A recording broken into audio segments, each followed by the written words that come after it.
The notification chimed on my phone at 3 in the morning, pulling me from the edge of sleep. I squinted at the screen, expecting another spam message or maybe my sister sending memes from her late-night scrolling sessions. Instead, I saw Jake's name glowing in the darkness of my bedroom. "Can't sleep. Mind if I come over?" I stared at the message for a long moment, my heart doing that familiar flutter it always did when Jake reached out unexpectedly.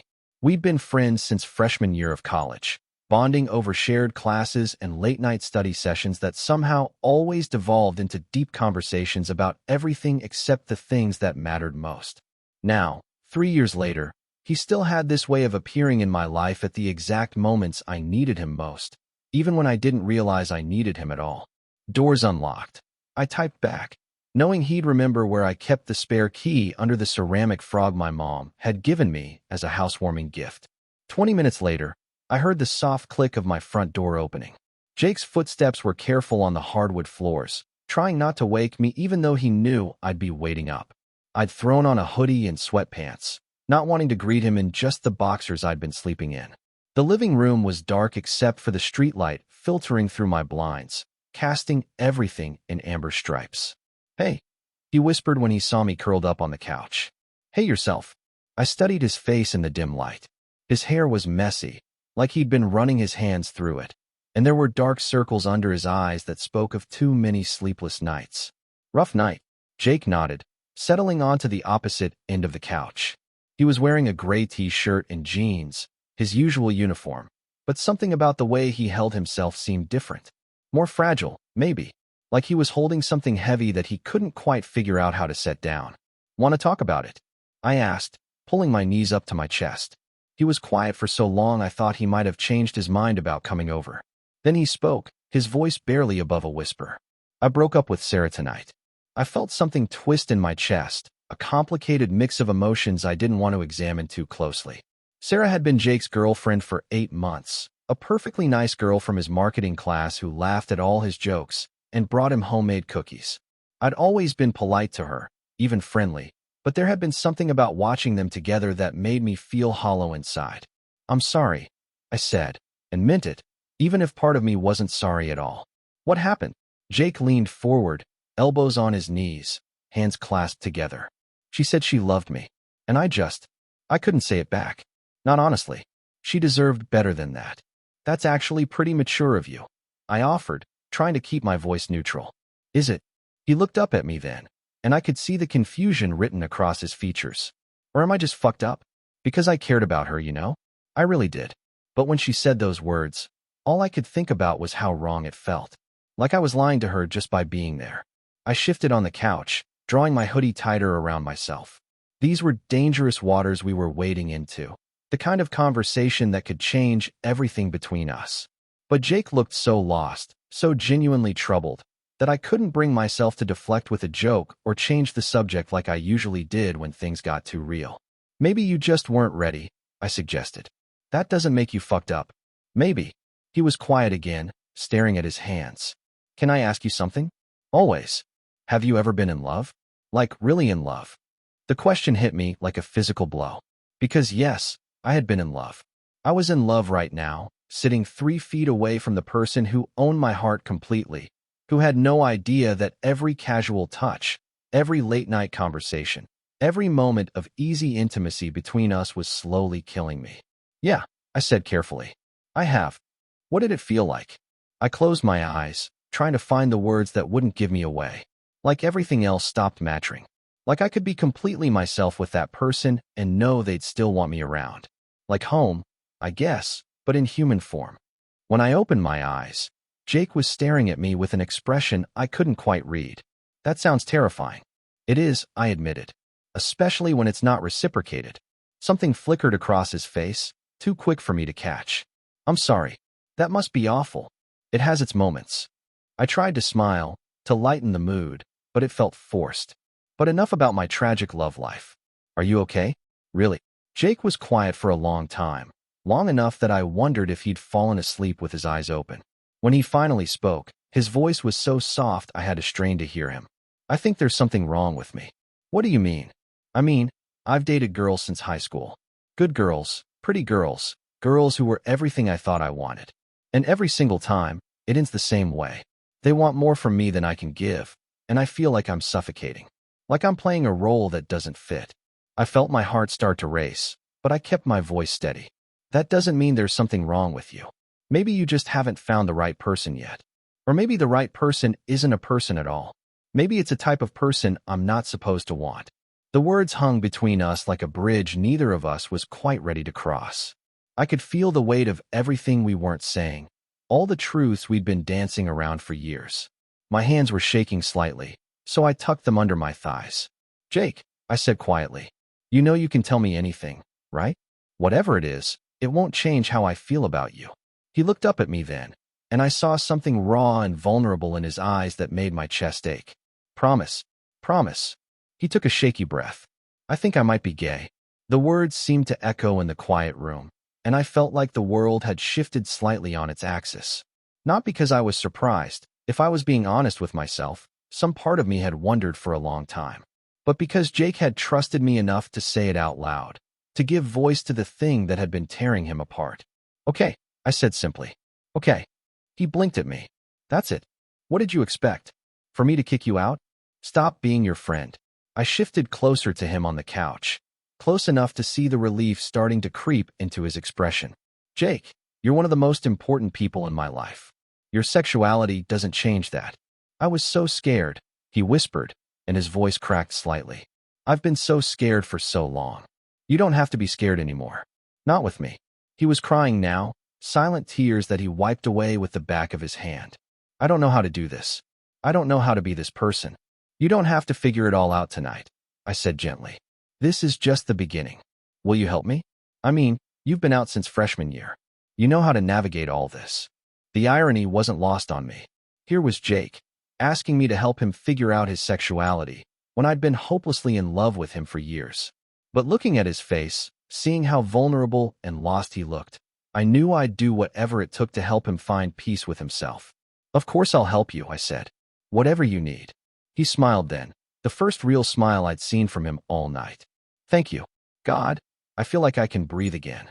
We talked until the sun started to rise, Jake asking questions about coming out, about dating, about all the practical aspects of being gay that he'd never had to consider before.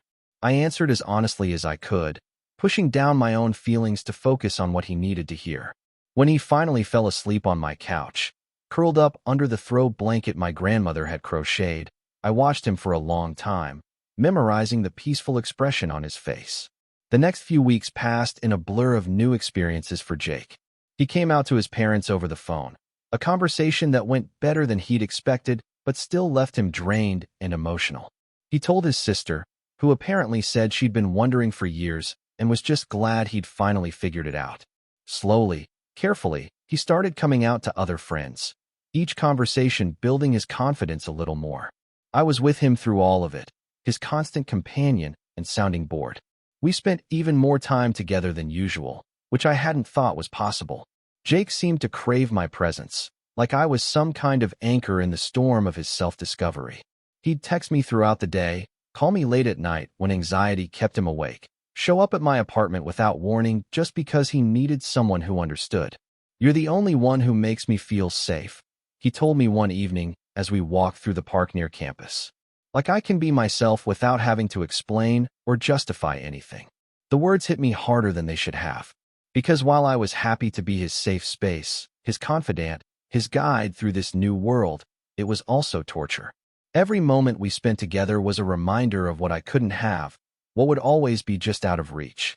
But I pushed those feelings down, locked them away where they couldn't hurt either of us. Jake needed me to be his friend right now, not another complication in his already complicated life. "I'm glad I can be that for you," I said, and meant it, even as my heart was breaking a little more each day. As Jake grew more comfortable with his identity, he started talking about dating. He'd downloaded a few apps, though he hadn't worked up the courage to actually meet anyone yet. He'd scroll through profiles while we watched movies, asking my opinion on various guys, wondering aloud what it would be like to go on a real date with a man. "This one's cute," he said one night, showing me his phone screen. The guy was objectively attractive, tall, dark hair, bright smile. Everything Jake said he was looking for. "Yeah, he is," I agreed, trying to keep the jealousy out of my voice. Maybe I should message him. Maybe you should. But he never did. Every time Jake seemed on the verge of taking that next step, something held him back. He'd make excuses, find reasons to delay, or simply get distracted by something else. I told myself it was normal, that he was just taking his time, but part of me wondered if there was something else going on. The answer came on a Friday night in November. We'd been studying for midterms at my place. Textbooks and notebooks spread across my coffee table, empty pizza boxes stacked on the floor. Jake had been quieter than usual all evening, distracted in a way that had nothing to do with the economics homework in front of him. "I can't concentrate," he said finally, closing his textbook with more force than necessary. "Want to take a break? We could watch something." "No, it's not that." He ran his hands through his hair, a gesture I'd come to recognize as a sign that he was working up the courage to say something difficult. "I need to tell you something." I felt my stomach drop. "Okay. I've been thinking a lot lately. About everything that's happened, about coming out, about dating." He paused, staring at his hands. "About you. Me. You've been so incredible through all of this. So patient and understanding and just perfect. And I keep thinking about what you said that first night, about being in love with someone who doesn't love you back." My heart was pounding so hard I was sure he could hear it. "Jake, I think I know who you were talking about." The words hung between us like a live wire, dangerous and electric. I felt exposed, like he could see right through me to all the feelings I'd been trying so hard to hide. "You don't have to say anything," he continued quickly. I needed you to know that I know, and that I'm sorry. I'm sorry for being so blind, for not seeing what was right in front of me." "It's okay," I whispered, because what else could I say? "No, it's not okay. Because the thing is..." He looked up at me then, and I saw something in his eyes that made my breath catch. "I think I might be in love with you too." The world seemed to stop spinning. I stared at him, sure I'd misheard, sure I was dreaming or hallucinating or having some kind of breakdown. "What?" I said. "I think I might be in love with you." His voice was stronger now, more certain. "Actually, I know I am. I've been trying to figure out why I couldn't connect with Sarah, why I keep sabotaging every relationship I've ever had, why I can't bring myself to message guys on dating apps. And it's because none of them are you." I felt tears prick at the corners of my eyes. "Jake, you don't have to say this just because you think it's what I want to hear. I'm not." He moved closer to me on the couch, close enough that I could see the flecks of gold in his brown eyes. "I'm saying it because it's true. Because you make me feel safe in a way I've never felt safe before. Because when I think about my future, you're in every single version of it. Because I love the way you laugh at your own jokes, and how you always remember to ask about my mom's book club, and the way you look when you're concentrating on something. Jake, I love that you came out freshman year even though you were terrified, and that you've never once made me feel stupid for taking so long to figure myself out. I love that you're the first person I want to talk to when something good happens, and the only person I want around when everything falls apart."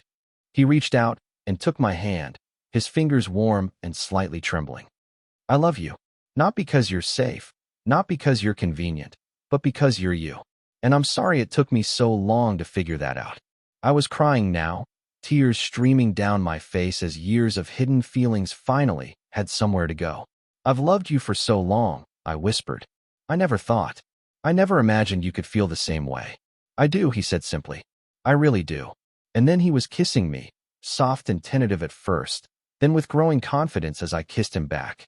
It was everything I'd dreamed about and nothing like I'd expected, because the reality of Jake's lips against mine, his hand cupping my face, his quiet sigh of contentment, was so much better than any fantasy I'd constructed. When we finally broke apart, both of us breathing hard, Jake rested his forehead against mine. "So what happens now?" I asked. "Now we figure it out together," he said. "If you want to." "I want to," I said without hesitation. "I want to so much." He smiled, that brilliant smile that had been making my heart race for years, and kissed me again. The transition from friends to something more wasn't as awkward as I'd expected it to be. Maybe because we'd already been so close, already shared so much of ourselves with each other. The foundation was already there. We were just building something new on top of it. Jake was nervous about physical intimacy at first, worried that he wouldn't know what to do, that his inexperience would show. But I was patient with him the same way he'd been patient with himself, letting him set the pace, following his lead. Our first time together was clumsy and sweet and perfect in all the ways that mattered. I can't believe I waited so long for this, he murmured afterward, his head on my chest, his arm wrapped around my waist. You weren't ready before, I said, running my fingers through his hair. It wouldn't have been the same. Do you think we would have figured it out eventually? If I hadn't come out? I don't know, I said honestly. But I'm glad we don't have to find out. The holidays were approaching, and Jake was nervous about bringing me home to meet his parents as his boyfriend rather than just his friend. They'd known me for years, of course, but this would be different. Official. What if they don't approve? He asked as we drove toward his hometown. Then we'll deal with it, I said, squeezing his hand. Together. But his worries turned out to be unfounded. His parents were warm and welcoming, his mother pulling me aside at one point to tell me how happy Jake seemed, how much lighter he'd been since coming out. He's been different since he started dating you, she said as we did dishes together after dinner. More himself, if that makes sense. It does, I said, smiling. He makes me feel the same way. Good. That's how it should be. Jake's sister was even more direct. About time you two figured it out, she said when she found us cuddled together on the couch watching a movie. I was starting to think I'd have to lock you in a room together. You knew? Jake asked, looking mortified. Please.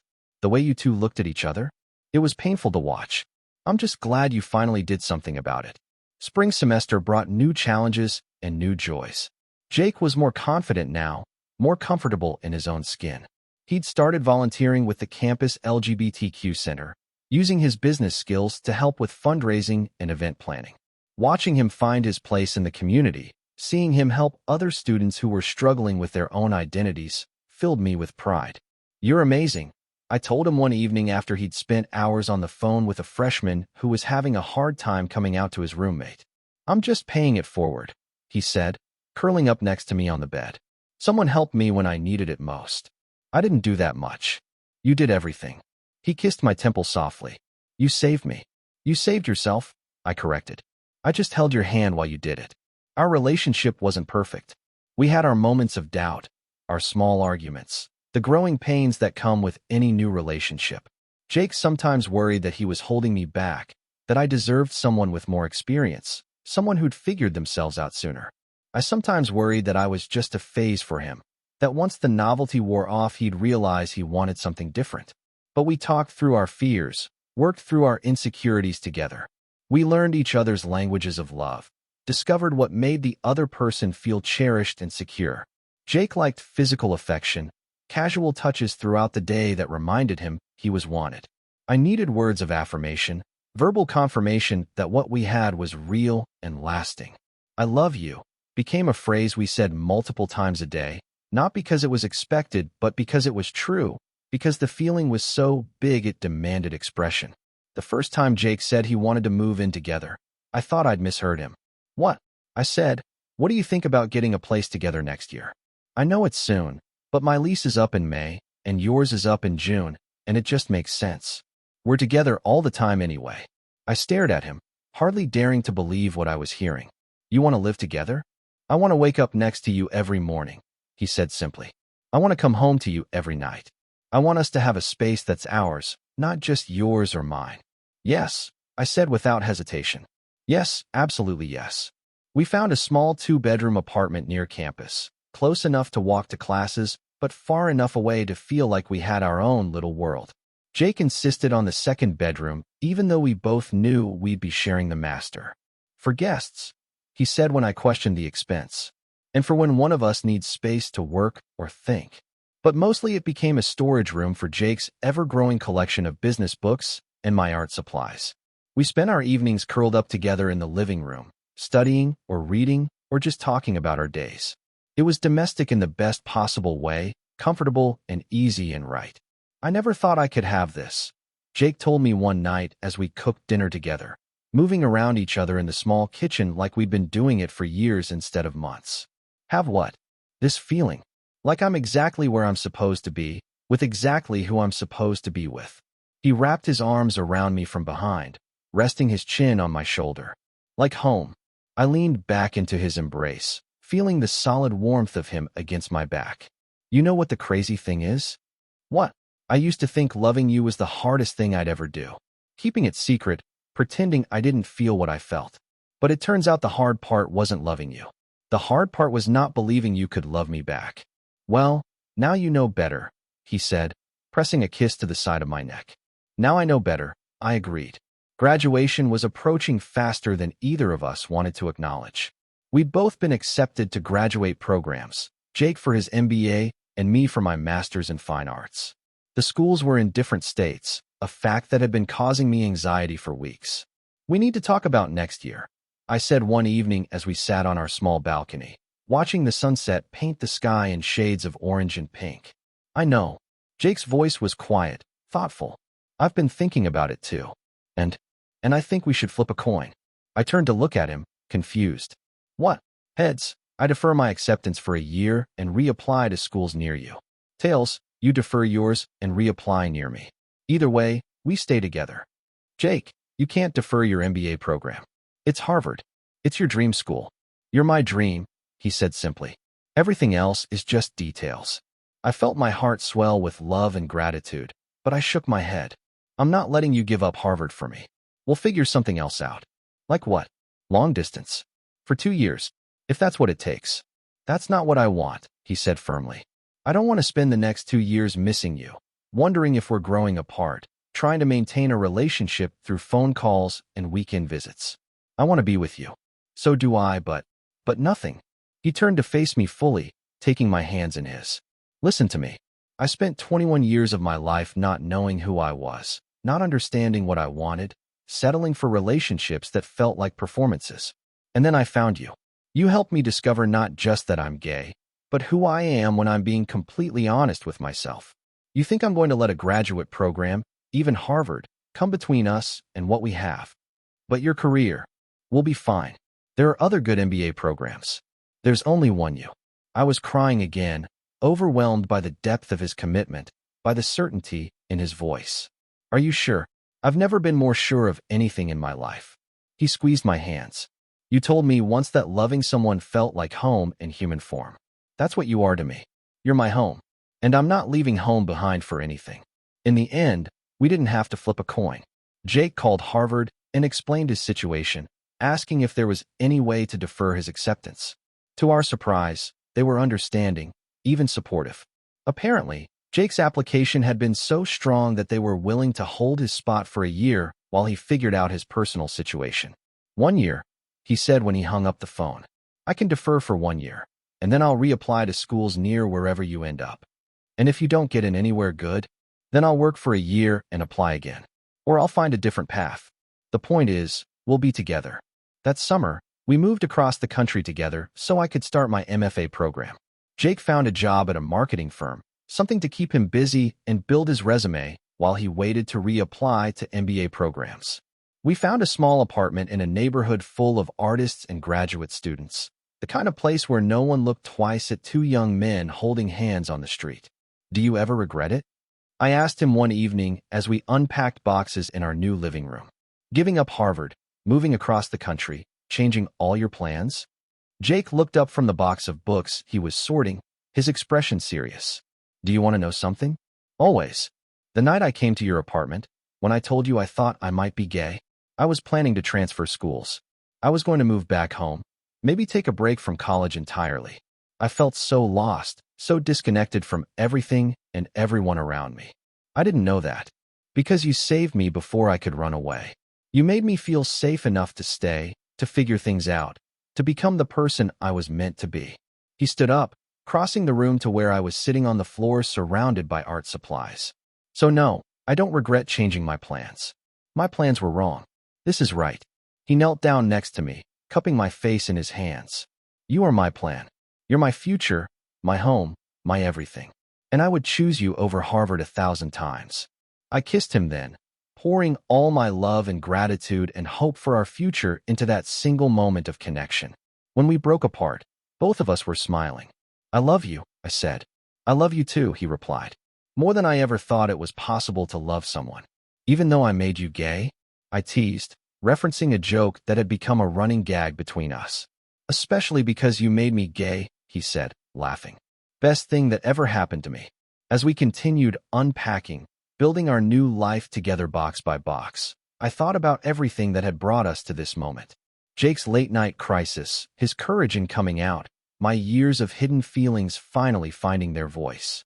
All the small moments and big decisions that had led us here, to this apartment, to this life, to each other. "Hey, Jake," I said as he hung one of my paintings on the wall. "Yeah. Thank you." "For what?" "For trusting me with your truth. For letting me be the one who made you feel safe." He smiled, that brilliant smile that still made my heart skip a beat after all this time. "Thank you for being worth the trust. For being the safest place I've ever known." And as the sun set over our new city, painting our apartment in golden light, I knew that whatever challenges lay ahead, whatever obstacles we might face, we would face them together. Because Jake was right. We were each other's home now, and home was wherever we were together. The future stretched out before us, full of possibility and promise. Graduate school, career decisions, maybe marriage someday, maybe kids, definitely more adventures and challenges and moments of perfect happiness like this one. But for now, it was enough to be here, in this moment, surrounded by boxes and dreams and the absolute certainty that we had found something rare and precious and worth protecting. "I'm glad you couldn't sleep that night," I said as Jake came over to help me organize my art supplies. "Me too," he said, wrapping his arms around me from behind. "Best insomnia of my life." And as we stood there in our new apartment, surrounded by the detritus of our old lives and the promise of our new one, I knew that Jake had been right about something else too. The hard part hadn't been loving him. The hard part had been believing that a love like this was possible, that two people could find in each other not just passion or companionship, but true safety, true home, true partnership. Now I knew better.